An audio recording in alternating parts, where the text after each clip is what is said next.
నమస్తే. Telangana state public service commission వారి group 2 పరీక్ష అతి దగ్గరలో ఉంది. ఈ గ్రూప్ 2కు ప్రిపేర్ అవుతున్న అభ్యర్థులకి అన్ని సబ్జెక్ట్స్తో పాటు ఆంగ్ల భాష కూడా ఒక ప్రధాన అంశంగా ఉంది. ఇంగ్లీష్ లాంగ్వేజ్ నుంచి సుమారు 15 నుంచి 20 క్వశ్చన్స్ వచ్చే అవకాశం ఉంది ఈ ఎగ్జామినేషన్లో. అభ్యర్థులు చక్కని ప్రణాళిక పునశ్చరణతో వారు భాషకు సంబంధించి సిద్ధం అయితే అన్ని వ్యాకరణ అంశాలను కవర్ చేస్తే వాళ్ళకి ఈ పరీక్షలో విజయం సాధించడం ఏమాత్రం కష్టం కాదు. లాంగ్వేజ్ అనేది ఒక హ్యాబిట్ ఫార్మేషన్, ఇది వాడే ప్రక్రియ. భాషని పదే పదే వాడే కొద్దీ అది మనకి సులభంగా వస్తుంది. ఈ పరీక్షలో ఏ లాంగ్వేజ్ ఐటమ్స్ వస్తాయి అనుకునే కంటే అసలు ఏవేవి రావు అనుకోవడం బెటర్. దాదాపు వ్యాకరణ అంశాలు అన్నీ వస్తాయి. భాషా భాగాల నుంచి మొదలుకొని వాయిస్, స్పీచ్, ఆర్టికల్స్, టెన్సెస్, ఇలా ప్రతి అంశం మనకి పరీక్షలో అడిగే అవకాశం ఉంది. అయితే ప్రధానంగా మనం ఈ పరీక్షను దృష్టిలో పెట్టుకుంటే కొన్ని అంశాలను చాలా కీలకమైనటువంటి అంశాలుగా పరిగణించవచ్చు. అవేంటో ఒక్కొక్క అంశానికి కొన్ని ఉదాహరణలతో మనం తెలుసుకుందాం. తద్వారా ఈ గ్రూప్ 2లో విజయం సాధించడం సులభమవుతుంది. ముందుగా క్లోజ్ టెస్ట్ అనేది ఒక ప్రధానమైనటువంటి భాషా అంశం. దీన్ని మనం ఇలా రాయొచ్చు: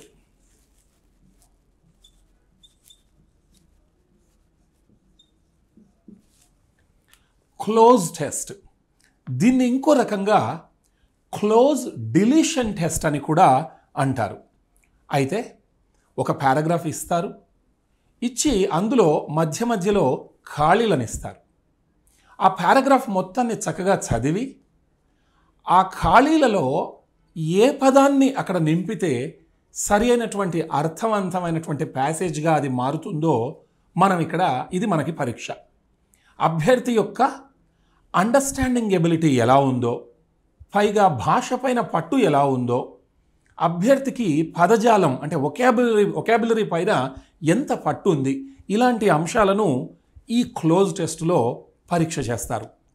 అంటే మనకి లాజికల్ కరెక్ట్నెస్ ఎలా ఉంది, అదేవిధంగా గ్రామాటికల్ కరెక్ట్నెస్ ఎలా ఉంది, లేదా క్యాండిడేట్కి ఈ ప్యాసేజ్ని కాంప్రహెండ్ చేసుకునే, అండర్స్టాండింగ్ చేసుకునే ఎబిలిటీ ఎలా ఉంది, ఇలాంటి అంశాలను మనకి ఈ క్లోజ్ టెస్ట్లో పరీక్షిస్తారు.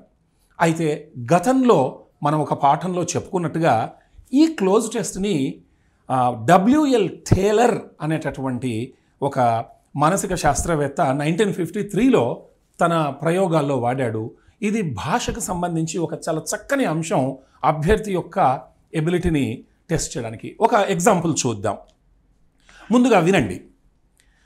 Even after 60 years of independence, it is disgraceful that we are yet to put our infrastructure in dash. అంటే ఒక పారాగ్రాఫ్ ఇచ్చేసి దాదాపుగా మధ్య మధ్యలో కొన్ని ఖాళీలు, ఫర్ ఎగ్జాంపుల్ ఒక 10 డాషెస్ ఇవ్వచ్చు. ముందుగా అభ్యర్థి ఆ మొత్తం పారాగ్రాఫ్ని చక్కగా చదవాలి.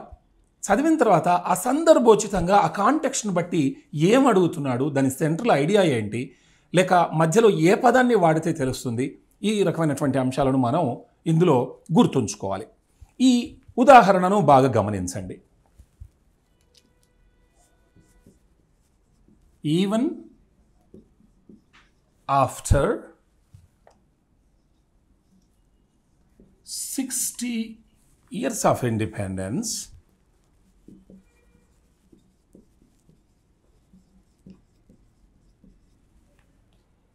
it is disgraceful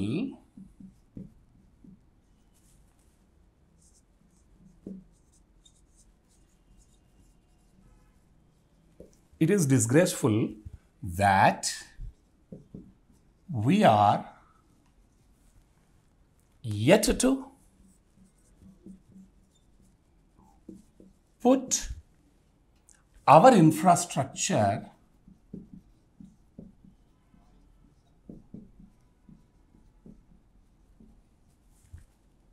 in dash. ఇలా ఒక ప్రశ్న అడిగారు. దీనికి మనకు కొన్ని ఆప్షన్స్ ఉన్నాయి. ముందుగా ఆప్షన్స్ చూద్దాం. Organize, B place, C vicinity,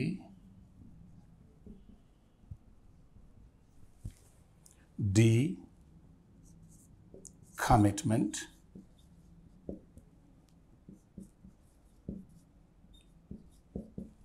E duty.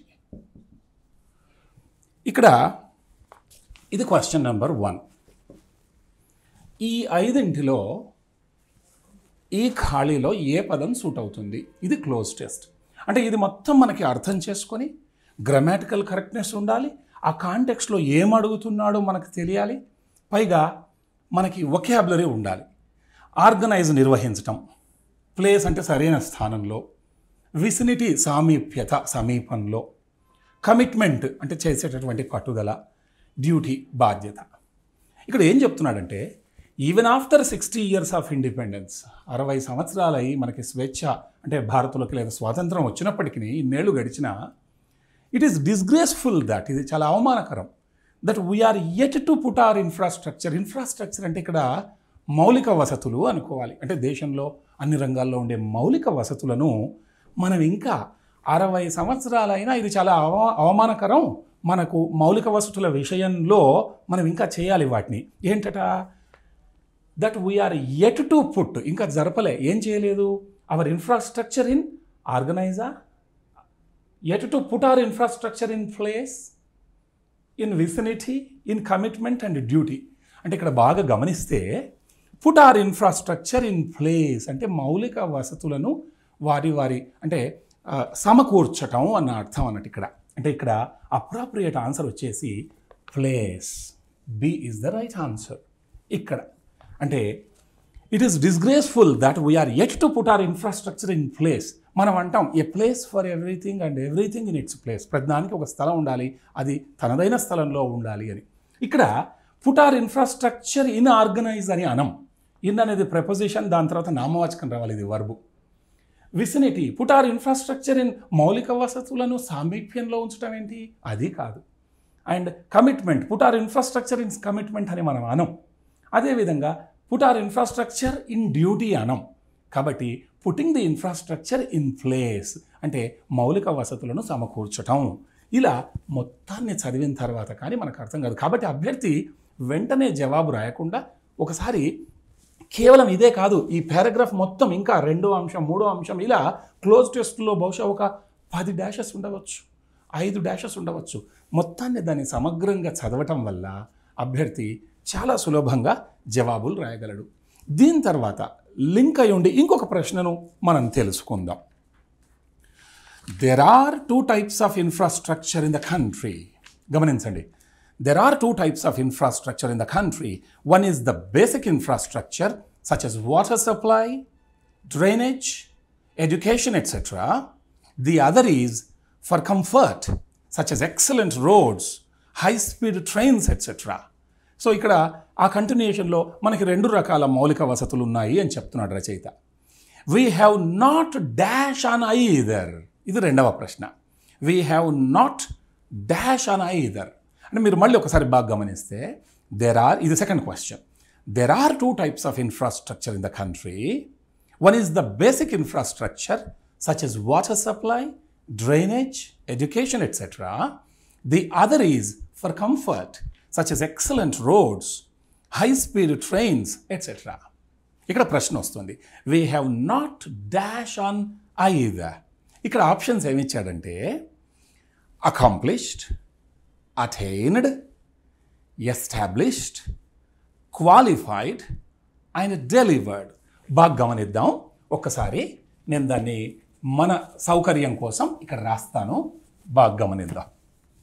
అంటే ఈ లింక్ అంతకుముందు అడిగినటువంటి ప్రశ్నకి మనం లింక్ పెట్టుకొని ఈ ఏ రకంగా 2వ ప్రశ్న కొనసాగుతుంది అనేది కూడా గమనించాలి. ఒక్కోసారి ఈ క్లోజ్ టెస్ట్లో ప్రశ్నలు ఇండిపెండెంట్గా ఉండవచ్చును, ఉండకపోవచ్చు.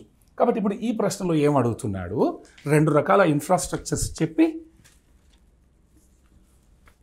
we have not we have not dash on either. ఇందులో A accomplished,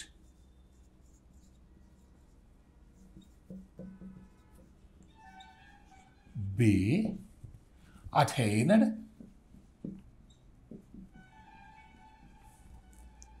C established,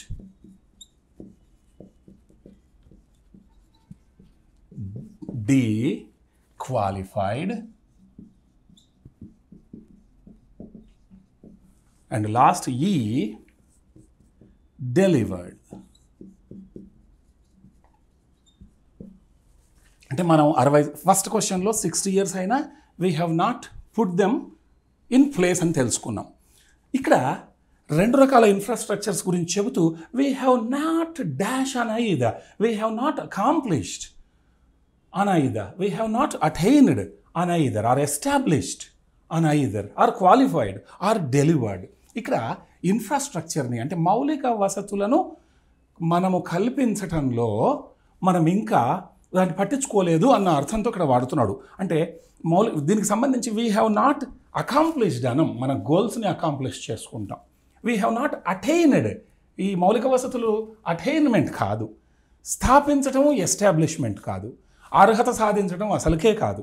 so మౌలిక వసతులను as a service we have not delivered on either. So infrastructure మౌలిక వసతులకు సంబంధించి it is a kind of service to the nation కాబట్టి we have not delivered on either అంటే ఒక వాగ్దానం ఏదైతే చేశామో దాన్ని మనం ఇంకా నిలబెట్టుకోలేదు ఇంకా. సో ఈ is the right answer, we have not delivered on either. ఇది అలా లాజికల్ సీక్వెన్సు, ఆ లాజికల్ కరెక్ట్నెస్ని మనము ఒకటో ప్రశ్నతో అనుసంధానం చేసుకున్నప్పుడు మనకు అర్థమవుతుంది. దీన్ని ఇంకా కొనసాగిస్తున్నారు. 3వ ప్రశ్న ఏమంటున్నాడంటే క్లోజ్ టెస్ట్లో, what is the problem? Is it lack of money or funds? It may not dash be so. It's what is the problem? Is it lack of money or funds? ఏంటి సమస్య ఏంటి? నిధుల కొరత ఉందా? It may not dash be so. ఇక్కడ ఏమన్నాడు దీనికి? It may not quietly be so. It may not inevitably be so. It may not because be so. It may not necessarily be so. It may not voluntarily be so అని చెప్పేసి ఇక్కడ మనకి ఒక 5 options ఇచ్చాడు. అంటే అది వరుసగా చదువుతూ వచ్చినప్పుడు అది ఏమై ఉండొచ్చు అంటే నిధుల కొరత వల్ల ఇలా జరుగుతోందా, మనం ఇంకా అనుకున్నటువంటి వాగ్దానం నెరవేర్చలేదు, మౌలిక వసతులు కల్పించలేకపోయామని, అది మనకి ఆ సందర్భాన్ని బట్టి కాంటెక్స్ట్ని బట్టి అర్థమవుతుంది. ఇక్కడ మనం ఆ 3rd క్వశ్చన్ని కూడా గమనిద్దాం. సమస్య ఏంటి? నిధుల సమస్య ఉందా, మరి ఏంటి అని అక్కడ సరి అయినటువంటి అప్రాప్రియేట్ పదాన్ని, అయితే నిజానికి ఆప్షన్స్ ఇవ్వకపోతే మనకు నచ్చిన పదాన్ని రాయొచ్చు, కానీ అక్కడే మనకి ఆప్షన్స్ ఇచ్చారు కాబట్టి అందులోంచి సెలెక్ట్ చేయాలి. So what is the problem? Is it lack of money or funds? It may not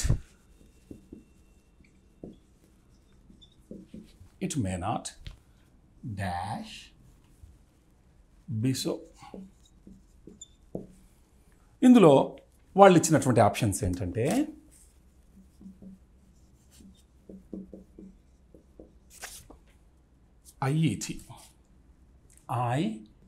IETLY, quietly, not quite. B, inevitably, అంటే unavoidably. C, because. D, necessarily.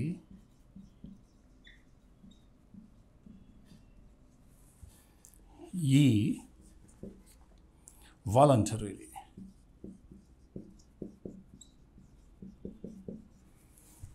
So what is the problem? Is it lack of money or funds? It may not dash be so. ఇది ఇలా కాకపోయే ఉండవచ్చు. It may not quietly be so. It may not inevitably be so. That means unavoidably be so. It may not because be so. It may not necessarily be so, అంటే ఖచ్చితంగా అదే కాకుండా వచ్చు. It need not be so అంటాం మనం. అలా it may not necessarily be so, it may not voluntarily be so, ఐచ్ఛికంగా. So ఇక్కడ క్వయట్ ఇది సూటబుల్ వర్డ్ కాదు శబ్దానికి సంబంధించి. కీప్ క్వయట్, QUITE క్వైట్ అంటే పూర్తిగా, QUIET కీప్ క్వైట్ నిశ్శబ్దం, అది కాదు. అన్అవాయిడబ్లీ ఇది కాదు.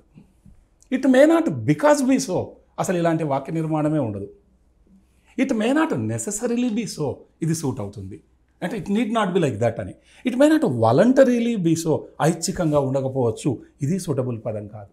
సో ది అప్రాప్రియేట్ ఆన్సర్ నిధుల కొరతన అలా కాక ఉండవచ్చు అన్న అర్థాన్ని it may not be necessarily so or it may not necessarily be so అనేది అప్రాప్రియేట్ ఆన్సర్గా మనం టిక్ పెట్టవచ్చు. ఇలా రకరకాల ఎగ్జాంపుల్స్ను మనం చేస్తూ వచ్చినప్పుడు మనకి క్లోజ్ టెస్ట్లో సందర్భోచితంగా మనం పదాలను అర్థం చేసుకుంటూ ఆ కాంటెక్స్ట్ని అర్థం చేసుకుంటూ ఈ ఎగ్జాంపుల్స్ రాయటం చాలా సులభం అవుతుంది. వీటితో పాటు మనం ఇంకొన్ని ఎగ్జాంపుల్స్ కూడా చూద్దాం. ఈ పారాగ్రాఫ్ ఇలాగే కొనసాగుతూ ఉంది. ఎలా అంటే, we simply do not know how to go about things. What we have done is that we have dash a number of layers of decision making authorities and 2 dash agencies and regulations. ఇది ఇలాగే కొనసాగుతూ ఉంది. చూడండి, we simply do not know how to go about things. మరి ఏం చేయాలి, ఎలా ముందుకెళ్ళాలి అనేది మనకు తెలియట్లేదు. What we have done is, ఇప్పటిదాకా ఏం చేసామంటే, అంటే ఈ మౌలిక వసతుల రూపకల్పనలో ఇప్పటిదాకా ఏం చేసామంటే, what we have done is that we have dash a number of layers of decision making authorities. అంటే ఒక అనుమతి రావాలంటే ఎంతోమంది అధికారులు పెద్ద వాళ్ళ కింద ఇలా we have dash a number of layers of decision making authorities and 2 dash agencies and regulations. అంటే మనం ఇక్కడ అనుమతులు పొంది లేకుంటే వాళ్ళకి సేవ చేయడానికి మనం ఎన్నెన్నెన్నో పొరలుగా ఈ హైరార్కీని మనం తయారు చేసుకున్నాం అన్న అర్థంతో ఇక్కడ వాడుతున్నారు. సో ఇక్కడ మనకి we simply do not know how to go about things. What we have done is that we have dash a number of layers of decision making authorities. దానికి ఏమన్నాడంటే, we have created a number of లేయర్సా, we have resulted a number of layers, we have caused a number of layers, we have invented a number of layers, we have influenced a number of layers. ఇందులో appropriate పదం ఏంటి? So we have dash a number of layers of decision making అంటే we have created ఇక్కడ appropriate answer. So ఇక్కడ దీన్ని మనం ఒకసారి రాసి తెలుసుకుందాం. అంటే మనం ఒక వసతిని రూపకల్పన చేయడానికి, ఒక అనుమతి రావడానికి ప్రభుత్వ పరంగా మనం ఏం చేసామంటే, ఎన్నెన్నో దొంతరులుగా పొరలుగా మనం అధికారులను ఒక హైరార్కీలో మనం ఏర్పాటు చేసుకున్నందువల్ల తీవ్రమైన జాప్యం జరుగుతూ ఉంది అన్న అర్థంతో ఇక్కడ మనకి రచయిత చెప్తూ ఉన్నాడు.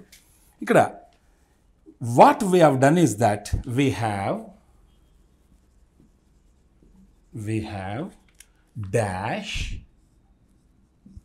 a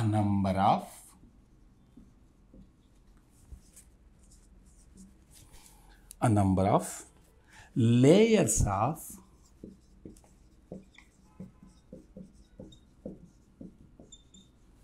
decision making authorities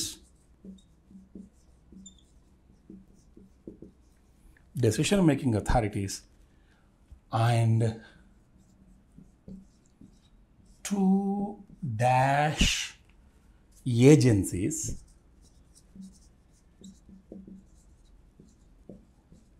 and regulations. ఇక్కడ ఒకే వాక్యంలో 2 ప్రశ్నలు అడిగారు, గమనించండి. సో ఇక్కడ మనము 4వ అంశానికి సంబంధించి చూద్దాం. A created, B resulted, C caused, D invented, E influenced. ఇది ఐటమ్ నంబర్ 4. ఇక్కడ 5 ఉంది కాబట్టి వాటి ఆప్షన్స్ కూడా ఇక్కడ ఇచ్చారు, చూద్దాం. 5లో ఏ making authorities and 2 agencies and regulations. Great. B, abundant. C, many. D, much. E, manifold.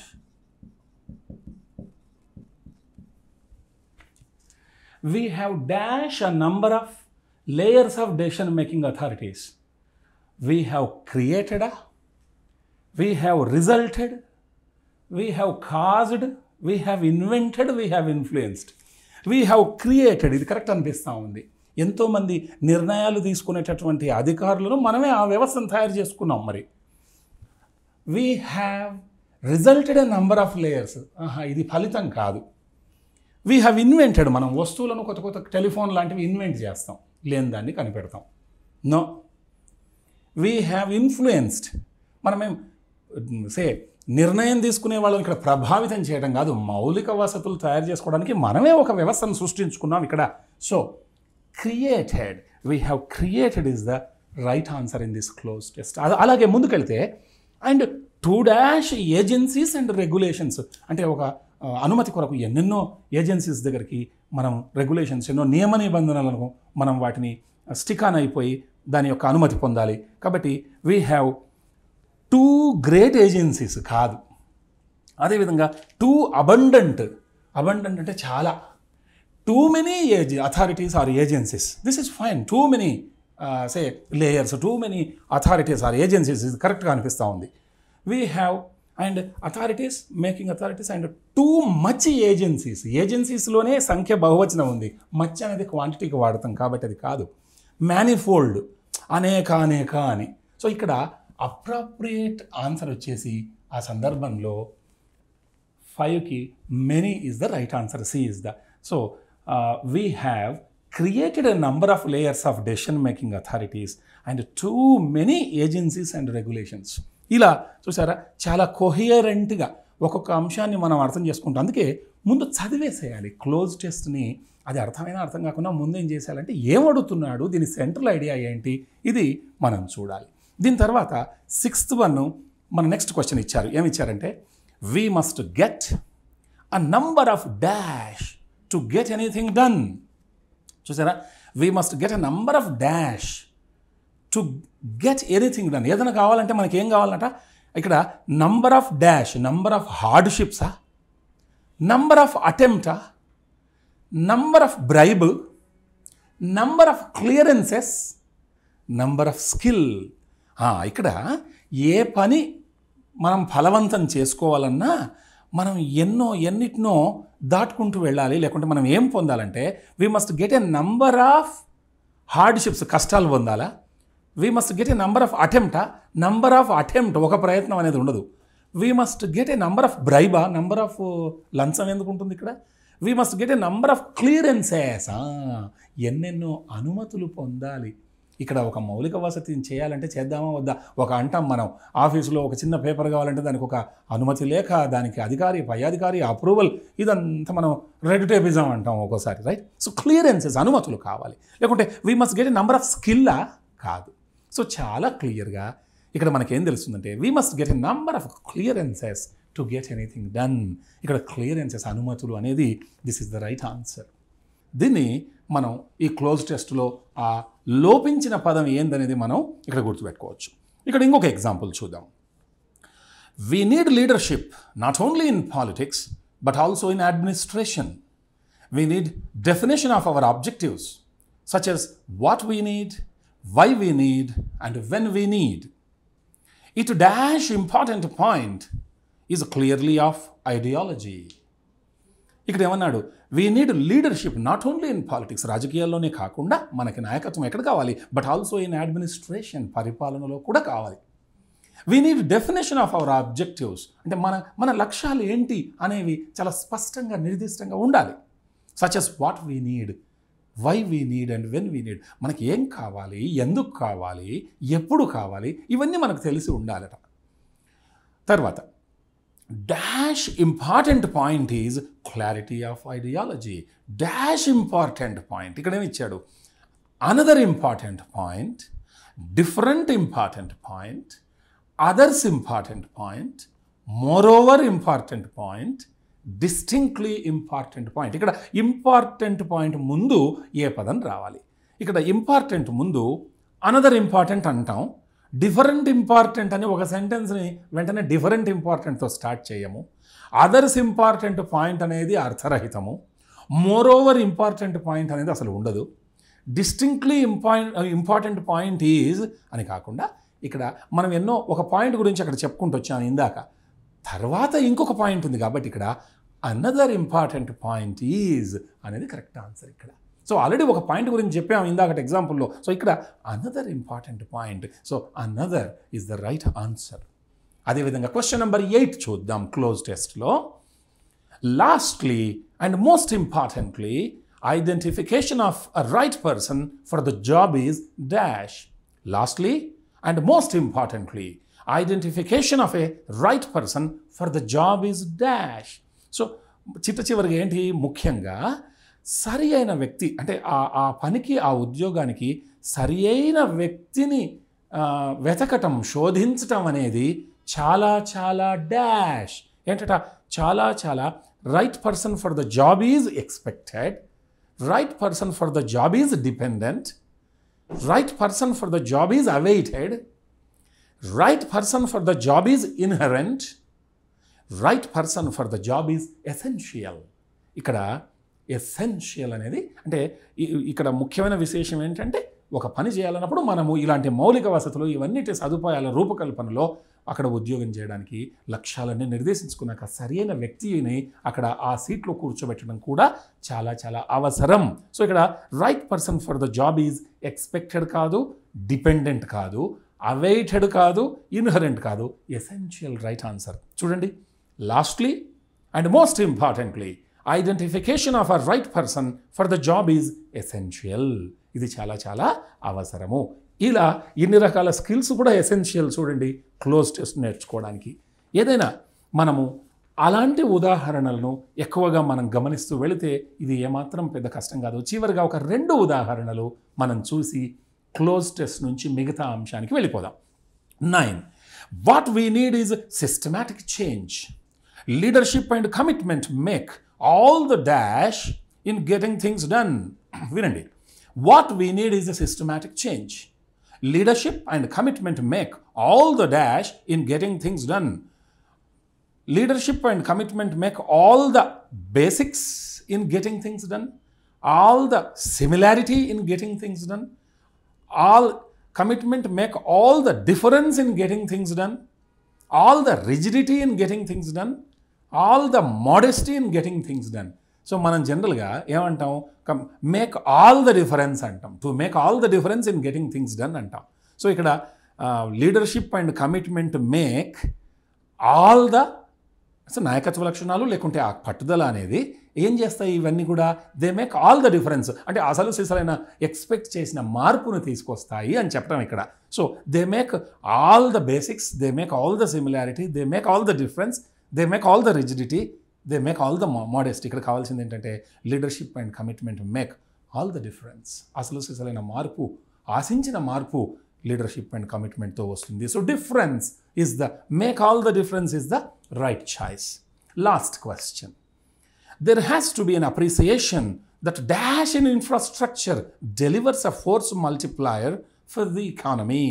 మళ్ళీ వినండి, there has to be an appreciation that dash in infrastructure delivers a force multiplier for the economy. మనం ఆర్థికంగా మనం గణనీయంగా ముందుకు వెళ్ళాలంటే ఈ మౌలిక వసతులకు సంబంధించి మనం ఏం చేయాలి? అందులో ఒక అంటే మనం దానికి ఒక చేయూతనివ్వాలి, ఊతం కల్పించాలి. There has to be an appreciation, ఒక సపోర్టు, లేదనుకుంటే దానికి మనము గుణాత్మకంగా ఎంతో కొంత కాంట్రిబ్యూట్ చేయాలి ఇక్కడ. So there has to be an appreciation that dash in infrastructure, building in infrastructure, లేకుంటే investment in infrastructure, developing in infrastructure, generating in infrastructure, modifying in infrastructure. ఇది ఏం చేస్తే it delivers a force multiplier for the economy. ఆర్థికంగా ముందుకు వెళ్ళడం ఏం చేస్తే సాధ్యమవుతుందంటే మౌలిక వసతులపైన మనము ఇన్వెస్ట్ చేయాలి, అంటే వాటిపైన మనము మదుపు చేయాలి అని అర్థం. సో ఇక్కడ రైట్ ఆన్సర్ వచ్చేసి there has to be an appreciation that investment in infrastructure delivers a force multiplier for the economy. కాబట్టి బిల్డింగ్ ఇన్ ఇన్ఫ్రాస్ట్రక్చర్ ఉండదు, developing in infrastructure, generating in infrastructure, modifying in infrastructure కాకుండా investment in infrastructure. చూడడానికి కొంచెం కఠినమైన పదాలున్న ఆ topic అలా ఉంది. ఇది మౌలిక వసతుల రూపకల్పన, ఆర్థిక అంశాలు, డబ్బుపరమైన అంశాలకు సంబంధించిన పదజాలం ఉంటుంది. కాబట్టి అభ్యర్థులు ఆ వొకాబులరీ పైన పట్టు ఉన్నప్పుడు మనకి అది అర్థం చేసుకోవడం కూడా సులభమవుతుంది. సో ఈ రకంగా మీరు కాస్త ఒకసారి అర్థం కాక్కర్లేదు, మీకు ముందు దాన్ని మీకు అర్థమైనా కాకుండా చదవండి. చదివిన తర్వాత డెఫినెట్గా అట్లీస్ట్ దాని జవాబు తెలియకపోతే ఎలిమినేషన్ ప్రాసెస్ ఇది అక్కడ సూట్ కాదు, కాబట్టి మిగిలిందే కరెక్ట్ ఆన్సర్ ఉంటుంది. కాబట్టి I'm sure you will do a great job provided you read it slowly and thoroughly by understanding the given passage so that you can fill all the blanks in the given cloze test. ఇప్పుడు మనం రెండో అంశానికి చూద్దాం. మన group 2 English భాషలో compulsory ఇంగ్లీష్లో ఈ 10వ తరగతి స్థాయిలోనే వాళ్ళు ప్రశ్నలు అడుగుతారు. సుమారు ఒక 15 నుంచి 20 క్వశ్చన్స్ అడగడానికి ఛాన్స్ ఉంది. కాబట్టి మనం అన్ని అంశాలను థరోగా తెలుసుకుంటే అదేమంత పెద్ద కష్టమైంది కాదు. Fill in the blanks. ఈ ఫిల్ ఇన్ ద బ్లాంక్స్ గ్రామర్కి సంబంధించి లేదా టెన్సెస్కి సంబంధించి, లేకుంటే సరి అయిన విశేషణమో లేకుంటే క్రియా విశేషణమో, యాడ్వర్బో, యాడ్జెక్టివో లేదా కంజంక్షన్ ఏదో ఒకటి ఉండొచ్చు. ఇక్కడ మనం ఈ రెండవ అంశాన్ని ఇప్పుడు తెలుసుకుందాం. ఈ రెండవ అంశాన్ని మనకి ఫిల్ ఇన్ ద బ్లాంక్స్ అని చెప్పేసి అంటున్నాం మనం. ఫస్ట్ వచ్చేసి మనకి ఎలాగో క్లోజ్ టెస్ట్ అని చెప్పేసి మనం తెలుసుకున్నాం, లేదా క్లోజ్ డిలీషన్ టెస్ట్ అని తెలుసుకున్నాం. ఇప్పుడు రెండవ అంశం, దీన్ని మనం number 2 fill in the blanks అంటున్నాం.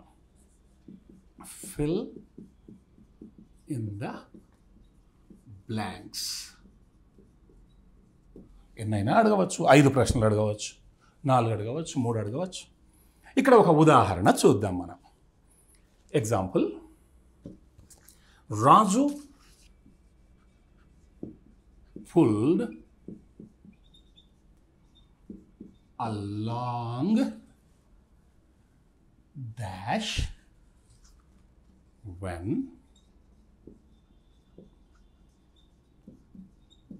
he was told that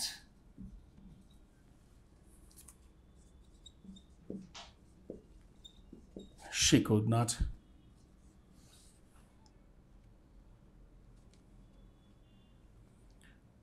go to the party.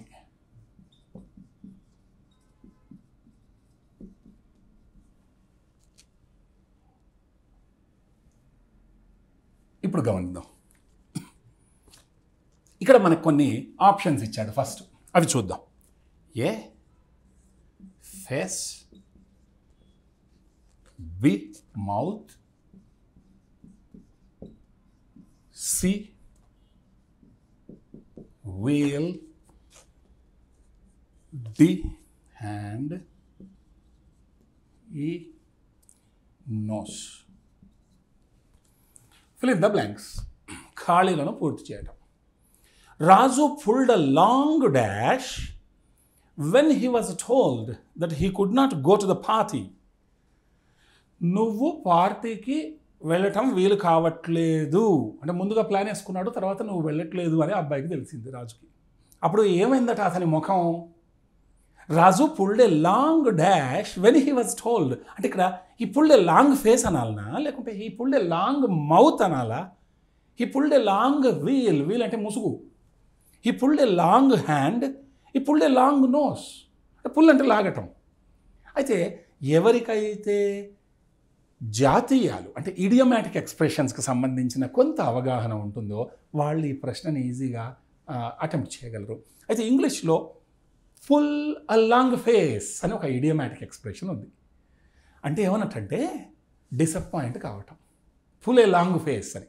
ఇప్పుడు అంటే మనం ఏమంటాం, అదో వద్దనేసరికి చూడు ముఖం ఎలా చిట్లించాడు, వెంబడే ముఖం ఎలా మాడిపోయింది చూడు అంటుంటాం మనం. అలా వెన్ హీ వాజ్ టోల్డ్, ఎప్పుడైతే అతను చెప్పబడ్డాడో that he could not go to the party, నువ్వు పార్టీకి వెళ్ళట్లేదు, వీలు కావట్లేదు అని చెప్పబడ్డప్పుడు ముఖం అంతా మార్చేశాడు. సో ఇక్కడ Raju pulled a long face, this is the right answer. Pull a long mouth, long veil and long hand and nose ఉండదు. సో అది కరెక్ట్గా గన్ షాట్ లాగా అక్కడ మనకి ఆ ఇడియోమాటిక్ ఎక్స్ప్రెషన్ రావాలి. అంటే ఫిల్ ఇన్ ద బ్లాంక్లో ఎన్నో అంశాలు ఏదైనా అడగవచ్చు. Noun, pronoun, verb, adjective, adverb, conjunction ఏదైనా అడగవచ్చు. ఒక ఇడియం లేకుంటే ఒక ఫ్రేజల్ వర్బు, క్రియాపదం, ఇలా ఏదైనా అడగవచ్చు. కాబట్టి మనం అన్నిటికీ సిద్ధంగా ఉండాలి. Remember, pull a long face అంటే అక్కడ డిసప్పాయింట్ కావటం అన్నట్టు అర్థం. మరి ఇక్కడ రెండవ ఎగ్జాంపుల్ ఉంది, చూద్దాం. సెకండ్ ఎగ్జాంపుల్ చాలా ఇంట్రెస్టింగ్ ఐటమ్ కూడా. ఈ ఫిల్ ఇన్ ద బ్లాంక్స్ చాలా మంచి ఎక్సర్సైజ్. అది కష్టం కాదు, ఇంట్రెస్టింగ్తో పాటు చాలా ఉపయోగకరం కూడా. సెకండ్ ఎగ్జాంపుల్ చూద్దాం. Korea has lot to offer India.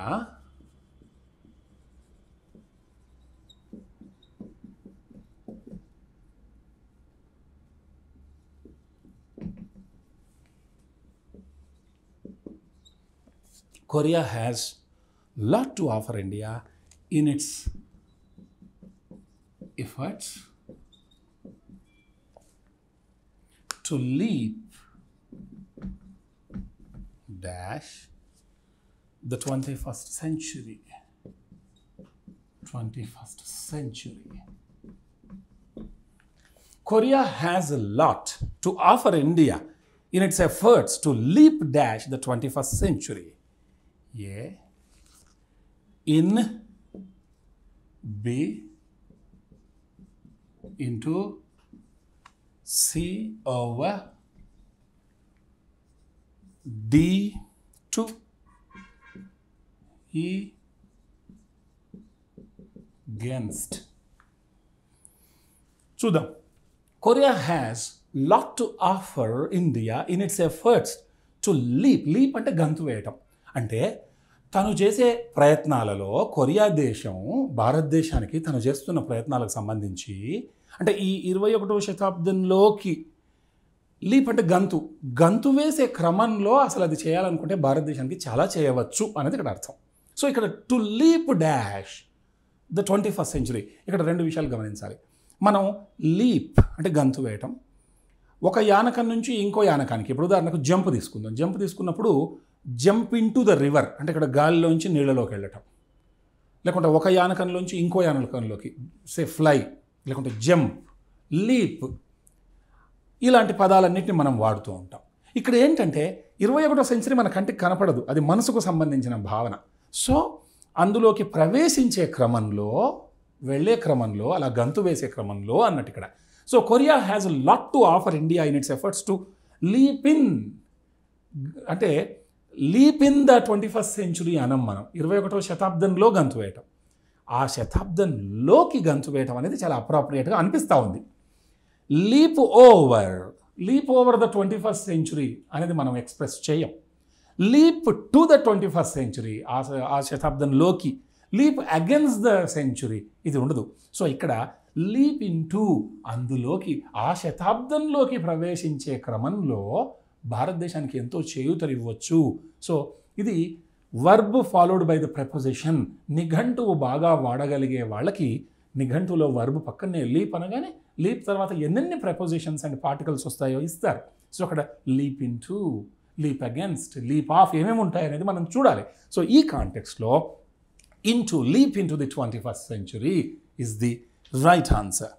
దాని తర్వాత ఇక్కడ మూడవ ఉదాహరణ ఇది చూద్దాం. చాలా ఇంట్రెస్టింగ్గా ఉన్నాయి ప్రశ్నలు కూడా, ఈజీగా ఉన్నాయి. ఫిల్ ఇన్ ద బ్లాంక్స్ ఇది చాలా చాలా important.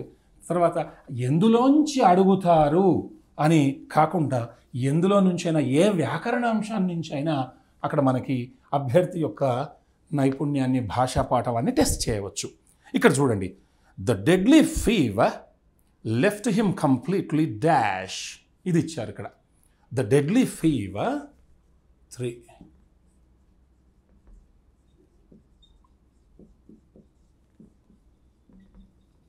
The deadly fever left him completely,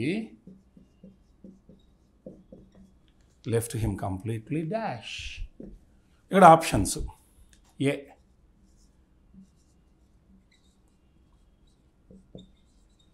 innervated, B healthy, C wealthy, D dying, E rich. ఇక్కడ ఏదైనా ఇక్కడ మనకి ద డెడ్లీ ఫీవర్ అంటే అంత ప్రమాదకరమైనటువంటి ఆ జ్వరం లెఫ్ట్ హిమ్ కంప్లీట్లీ, అతడు అంటే ఆ జ్వరం వచ్చిన తర్వాత అతను ఎలా అయిపోయాడంటే ఇప్పుడు ఇనర్వేటెడ్ అంటే పూర్తిగా బలం కోల్పోయిన పరిస్థితిని ఇనర్వేటెడ్ అంటాం, అంటే కంప్లీట్ అలసిపోవటం, దాన్ని బలం కోల్పో. Healthy, the deadly fever left him completely healthy. ఆ జ్వరం వచ్చినాక ఎవరు ఆరోగ్యంగా ఉండరు. The fever left him completely wealthy, అబో సంపన్నుడిగా చేసిందట, చాలా హాస్యాస్పదంగా ఉంది. The deadly fever left him completely dying. No, ఇక్కడ డెడ్లీ ఫీవర్ అంటే అక్కడ ప్రాణాంతకమైన జ్వరం అని అన్నట్టు తప్ప చనిపోయినట్టు అర్థం చేసుకోకూడదు. So it left him dying, no అలా ఉండింటే అసలు అతను లేకపోయేవాడు. The deadly fever left him completely రిచ్చా, ఇది చాలా అన్యాయమైనటువంటి జవాబు. అంటే ఇక్కడ మొత్తం బలం కోల్పోయిన పరిస్థితి ఇనర్వేటెడ్. చూసారా, ఇవన్నీ మనకు తెలిసిన పదాలే, కానీ ఇది మాత్రం సులభమైన పదమైన నిత్య జీవితంలో ఎక్కువగా వాడం మనం. ఇది ప్యాసివ్ వొకాబులరీలో ఒక భాగం. కాబట్టి ఇలాంటి పదాన్ని గుర్తుపెట్టుకోవాలి. Enervation, enervated. So the deadly fever left him completely enervated. So completely ఏమన్నట్టు అతను బాగా బలం కోల్పోయిన వాడిగా తయారాడు. So this is the right answer in the fill in the blank. అదేవిధంగా చూడండి ఇక్కడ 4వది, I dash him for the job and he got it. I dash him for the job and he got it. So I dash him for the job ఏం చేశానట చూడండి. I commended him for the job, commend అంటే మెచ్చుకోవటం. I asked him for the job, అడిగానా. I recommended him for the job, సిఫార్సు చేశాను, and he got it, అతను పొందాడు. I hired him for the job, తీసుకున్నాను, కిరాయికి తీసుకున్నాను, and he got it. I deprived him for the job, లేకుండా చేశాను, అంటే అతను పొందాడట ఉద్యోగం. మరి పొందాల్సినప్పుడు నేను ఏం చేశాను, అతనికి సిఫార్సు చేశాను, అంటే I recommended him for the job and he got it. So ఇక్కడ రికమెండ్ అనేది సరైనటువంటి వర్డ్. దీన్ని మనం ఏం బోర్డు పైన రాసి చూడాల్సిన అవసరం లేదు. 5వ ఎగ్జాంపుల్ చూద్దాం. It is the slight dash in an otherwise perfect face that made her look beautiful. చాలా సింపుల్ ఎగ్జాంపుల్, కానీ వాక్య నిర్మాణం చేత అది కాస్త కఠినంగా అనిపిస్తూ ఉంది. వినండి. It is the slight dash in an otherwise perfect face that made her look beautiful. It is the slight అంటే ఏదో చిన్న లోపం వల్ల అక్కడ ఏదో పొరపాటు జరిగింది, లేకుంటే అసలు ఆమెది చాలా అందమైన ముఖం అన్న అర్థం ఇక్కడ. In an otherwise perfect face that made her look beautiful అంటే ఇది పక్కకు పెడితే చాలా అందమైన ముఖం ఆమెది అని చెప్తా ఉంది. కాకపోతే అక్కడ ఏముందట, it is the slight dash in an otherwise perfect face that made her look beautiful. So ఇక్కడ it is the slight ugliness, it is the slight twist, it is the slight imperfection, ఏదో చిన్న లోపం, లేకపోతే ఆమె చాలా అందంగా ఉంటుంది. It is the slight glow ఉండదు, లేకుంటే అందంగానే కనపడుతుంది, గ్లో ఉంటాయి. It is the slight hint, ఏదో చిన్న లోపం, అంటే ఇక్కడ అదర్వైజ్ ఆమె చాలా అందగత్తే. It is the slight imperfection in an otherwise perfect face that made her look beautiful. So ఇక్కడ imperfection, it is the slight imperfection, చాలా మైనర్ లోపం, లేకుంటే ఆమె చాలా అందగత్తే. ఇలాంటి ఎగ్జాంపుల్స్ కూడా ఉంటాయి. ఇక్కడ ఒక 6వ అంశాన్ని నేను బోర్డు పైన రాసి చూపిస్తాను.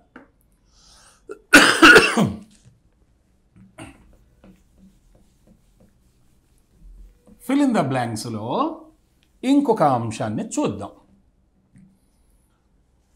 Example number 6, changes in the legal system are inevitable they are inevitable for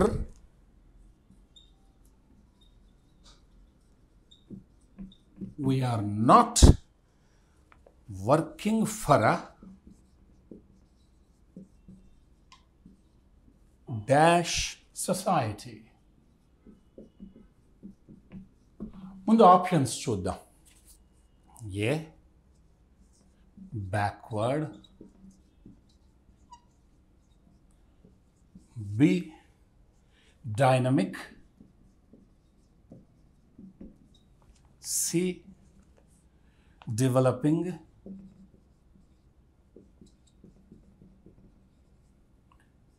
D modern, E stagnant. Changes in the legal system are inevitable. ఈ న్యాయ వ్యవస్థలో మార్పులు తప్పనిసరిగా అవసరము. ఎందుకంటే ఇక్కడ ఫర్ అంటే since, because we're not working for a dash society. దేనికోసం పనిచేయట్లేదు? బ్యాక్వర్డ్ సొసైటీ కొరకు పనిచేయట్లేదా? డైనమిక్ సొసైటీ కొరకు పనిచేయట్లేదా? డెవలపింగ్ సొసైటీ కొరకు పనిచేయట్లేదా? మోడర్న్ ఆధునిక సమాజం కొరకు పనిచేయట్లేదా? Stagnant society. స్టాగ్నెంట్ సొసైటీ అంటే ఉన్నది ఉన్నట్టుగా ఉంది, మార్పు లేదు, ఎక్కడేసిన గొంగడి అక్కడగానే ఉంది.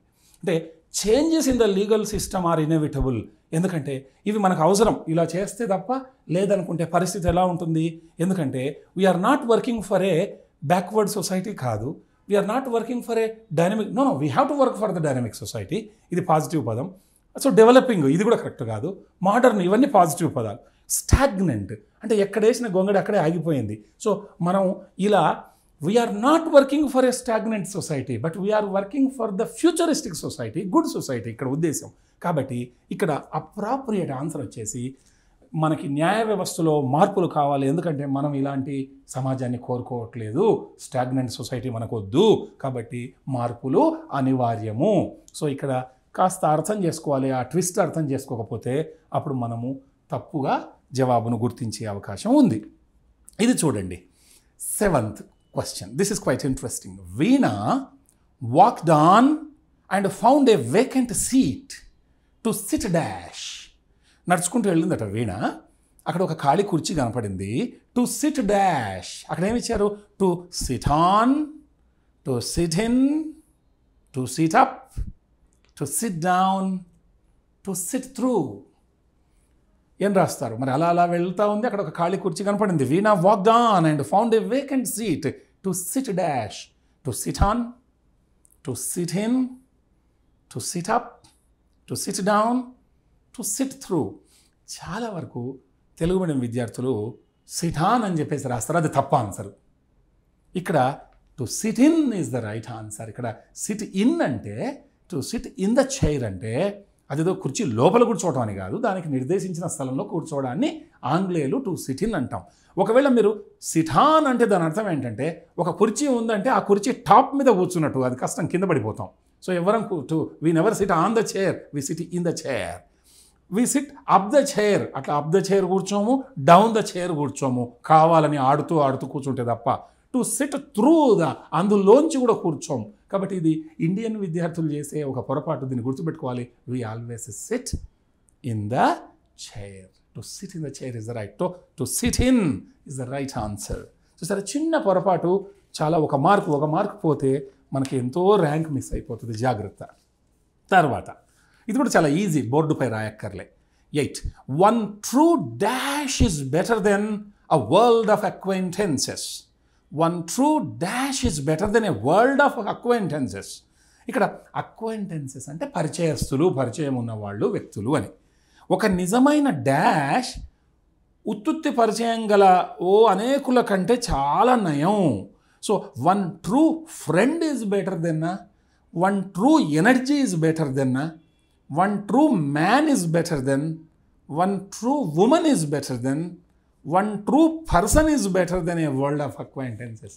మనం అంటాం, ఏమంటాం, ఒక 1000 మంది అంటే ఉపయోగపడని మిత్రుడి కంటే తెలివైన శత్రువే మిన్న అని రకరకాలుగా మనము విజ్డమ్తో మనం చెప్పుకుంటాం. ఇక్కడ a friend in need is a friend indeed అని చెప్తాం. నిజమైన స్నేహితుడే మనకు అసలు సీసలైనటువంటి వాడు, ఆపదలు ఆదుకున్నవాడు నిజమైన మిత్రుడని. ఇక్కడ one true friend is better than a world of acquaintances. నాకు ఇన్ని వందల మంది తెలుసు అని చెప్పుకున్నప్పుడు ప్రయోజనం లేకుండా సమయానికి ఉపయోగపడని 100 మంది కంటే ఉపయోగపడే ప్రేమను పంచే ఒక నిజమైనటువంటి స్నేహితుడే మిన్న కదా అనే ఒక వాక్యాన్ని ఇలా చెప్తున్నారు. కాబట్టి one true friend is better than a world of acquaintances is the right answer. True friend. 9 ఇక్కడ కూడా మనం ఒక 10 ఎగ్జాంపుల్స్లో లాస్ట్ రెండిటి చూద్దాం. The rules dash the passengers to cross the railway line. The rules dash passengers to cross the railway line. ఇక్కడ ఈ railway లైన్ను దాటి ఆ రైల్వే అంటే రైల్ లైన్ మీద నుంచి నడిచి వెళ్ళడం నుంచి నిబంధనలు ఏం చేస్తున్నాయట? The rules advise passengers to cross the railway line. Advise చేస్తాయా క్రాస్ చేయమని? Forbid passengers to cross the railway line అంటే నిషేధిస్తున్నాయి నిబంధనలు. Forbid. Request passengers to cross the line. Cross చేయమని రైలు పట్టాల మీద నుంచి పొమ్మని ప్రాధాయపడతాయా నిబంధనలు? To stop passengers to cross the railway line అక్కడ ఆగమని చెప్తాయా?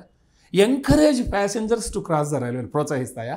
సో ఇక్కడ the rules forbid, forbid, forbid and forbidden. Forbid అంటే నిషేధించు. Rules always forbid people doing certain things. So we forbid smoking here, or the rules forbid doing so and so here, littering here, or cross the railway line ఇలా చెప్తారు.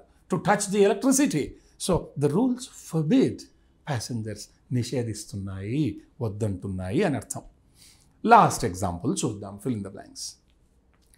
విరాట్స్ batting in this match did not come dash my expectations. Virat's batting in this match did not come dash my expectations. Did not come to my expectations. Did not come of my expectations. OFF.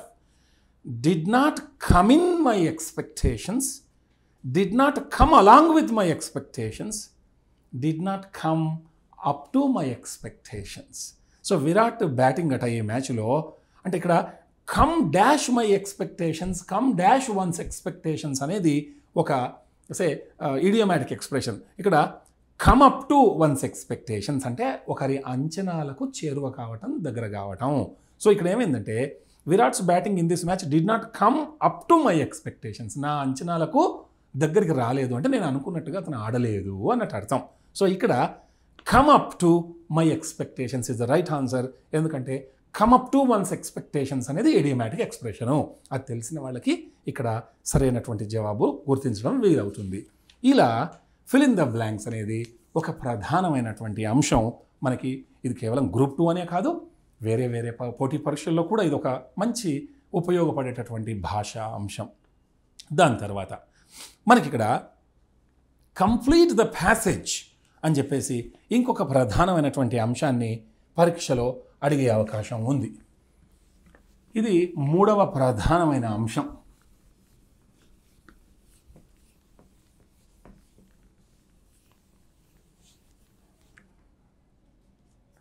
Third one వచ్చేసి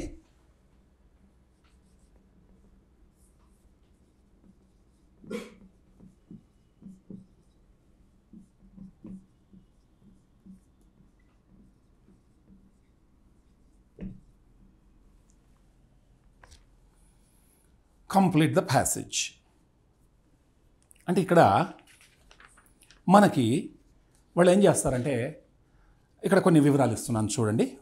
A short passage is given with one of the lines in the passage missing and represented by a blank.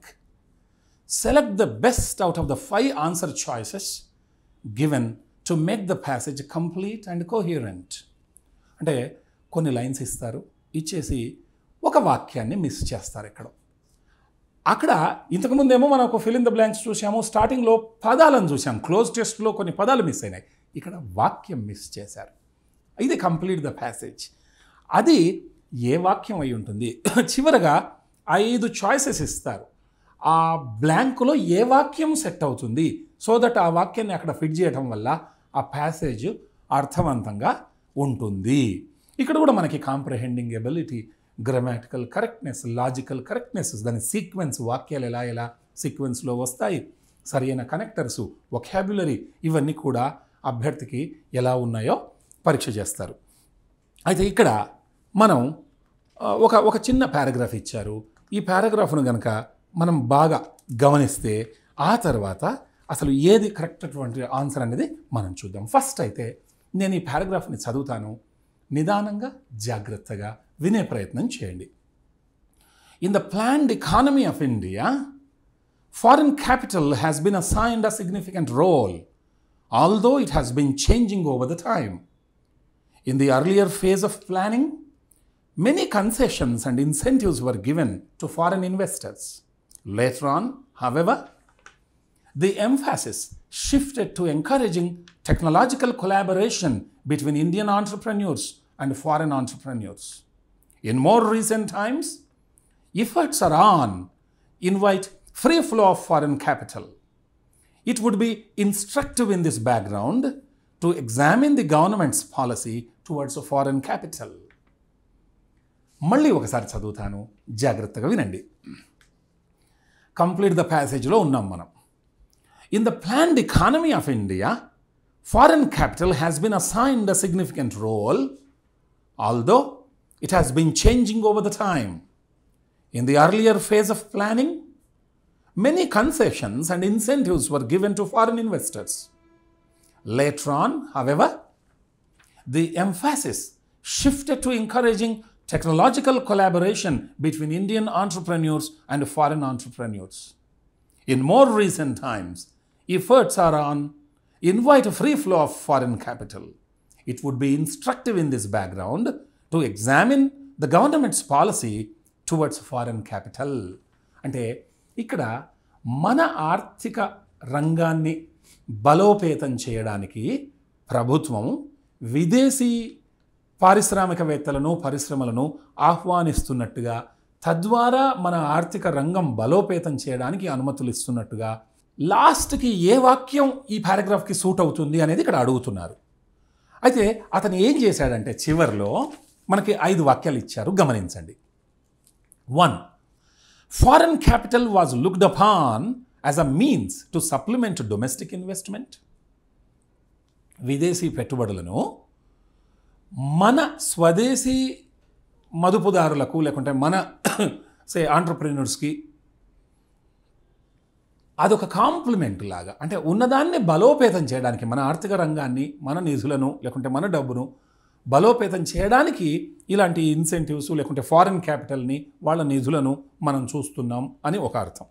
2. Foreign capital was seen as threat to Indian entrepreneurs. భారతీయ పారిశ్రామికవేత్తలకు ఆ foreign entrepreneurs యొక్క investment అదొక ప్రమాదకరమైన అంశంగా మారుతోంది.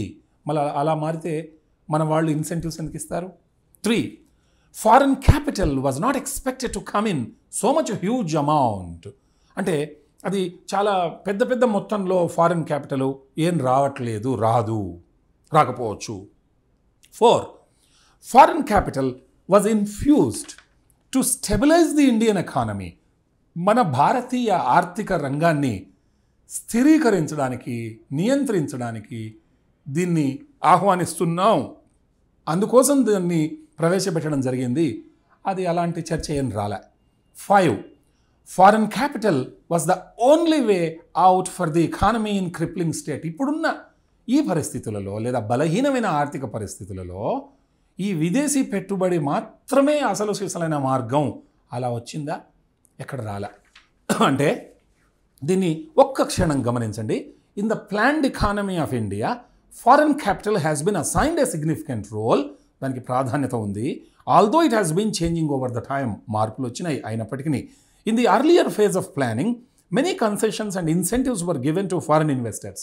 వాళ్ళకి ఎన్నో తాయిలాలు లేకుంటే ప్రోత్సాహకాలు ఇచ్చారు. తర్వాత ఏమైంది? Later on, however, the emphasis shifted to encouraging technological collaboration between Indian entrepreneurs and foreign entrepreneurs. వాళ్ళ యొక్క రాకని స్వాగతించింది మన ప్రభుత్వం. In more recent times, efforts are on invite free flow of foreign capital. విదేశీ పెట్టుబడులు ఇక్కడ హాయిగా పెట్టుకోవచ్చు అనేది వచ్చింది. It would be instructive in this background. So ఈ బ్యాక్గ్రౌండ్లో మనం గమనించాలి, the governments policy towards foreign capital, మన వాళ్ళు విదేశీ పెట్టుబడుల గురించి ఏమనుకుంటున్నారు. సో ఇప్పుడు మనం బాగా గమనిస్తే ఒకటో ఆన్సరు లాస్ట్కి మనం రాయాల్సింది ఏంటంటే foreign capital was looked upon as a means to supplement domestic investment. మన ఇన్వెస్ట్మెంట్లకి అది చేయూతనిచ్చే అంశం. ఇది కరెక్ట్ అనిపిస్తూ ఉంది ఆన్సరు. రెండో వాక్యం, foreign capital was seen as a threat to Indian entrepreneurs. ఇది ఒక ప్రమాదం, విదేశీ పెట్టుబడి. అది విదేశీ పెట్టుబడి ప్రమాదకరం అయితే మన ప్రభుత్వం వాళ్ళకి ప్రోత్సాహకాలు ఎందుకు ఇస్తుంది? కాబట్టి ఇది రెండోది కాదు. 3, foreign capital was not expected to come in so much huge amount. So పెద్ద మొత్తంలో రాదు, ఆ ప్రస్తావన రాలే ఈ పారాగ్రాఫ్లో. 4, foreign capital was infused to stabilize the Indian economy. మన ఆర్థిక రంగాన్ని స్థిరపరచడానికి వాళ్ళ పెట్టుబడులు రావాలనేది అసలు దీంట్లో ఆ మాటనే రాలేదు. Last, foreign capital was the only way out for the economy for crippling state. అదొక్కటే మార్గం, ఓన్లీ ద వే అంటున్నాడు. అంటే ఇది కూడా కాదు. అంటే దీన్ని బట్టి పై పారాగ్రాఫు ఇందులో ఉండే 1వ అంశానికి చక్కగా సూట్ అవుతుంది. Foreign capital was looked upon as a means to supplement domestic investment. So మన స్వదేశీ పెట్టుబడులకు ఇది ఒక హార్లిక్స్ లాగా, ఒక సప్లిమెంట్ లాగా ఆ ఫారెన్ క్యాపిటల్, విదేశీ పెట్టుబడులు ఉపయోగపడతాయి. సో ముందు దాన్ని బాగా గమనిస్తే ఇందులో ఏవేవి కాదు, ఏదేది ఎవరో తెలుస్తుంది. కాబట్టి అలా పారాగ్రాఫ్లో మిస్ అయినటువంటి ఈ కంప్లీట్ ద ప్యాసేజ్ని ఆ వాక్యంతో నింపవచ్చు. ఇక్కడికి మనం కొన్ని ప్రధానమైనటువంటి, అంటే ఒక 3 ప్రధానమైన అంశాలు టీఎస్పీఎస్సీ గ్రూప్ 2 యొక్క బేసిక్ ఇంగ్లీష్ 10th స్టాండర్డ్ ఇంగ్లీష్కి సంబంధించిన 3 ప్రధాన అంశాలను మనం ఇప్పటిదాకా చర్చించాం. మిగతా అంశాలను ఇంకొక సందర్భంలో తెలుసుకుందాం. అప్పటిదాకా వీటిని సాధన చేయండి. All the best.